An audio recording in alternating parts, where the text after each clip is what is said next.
oktobrī, novembrī bija tā, ka man vajadzēja izdomāt, ko dāvināt savējiem tuvajiem cilvēkiem Ziemassvētkos.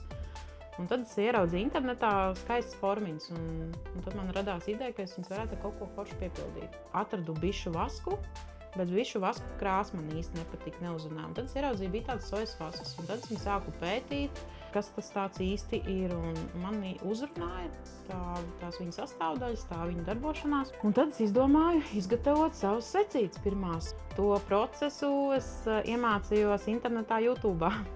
Realitātē, jā, visu informāciju to, cik grādos kausēt. Un tad man bija ļoti skaistas Ziemassvētku dāvanas.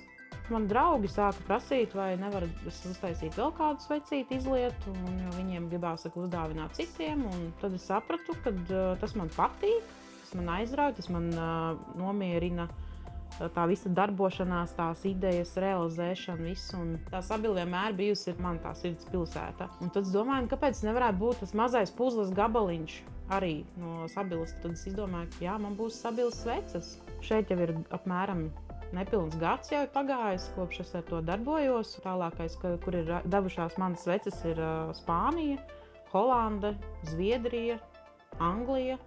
Man liekas, tas ir forši, kad es to Sabiles vārdu esmu iznesusi arī kaut kur tālāk. Tas tā pamazām attīstās. Tas ļoti tādu lielu gandarījumu sniedz, ka cilvēki dod ar tādas labas atsauksmes par to, ko es veidoju. Un šis atnāca man nejauši pie manis. Man liekas diezgan veiksmīgi, jo tas man tiešām priecē ikdienā. Un es reāli atēju no ikdienas darbiem šo visu. Es ieeju šeit un viss te man paliek. Man tā uzņēmē darbība ir tikko sākusies un mana sirdī tā liekas, ka man viņa ļoti veiksmīgi ir aizgājusi.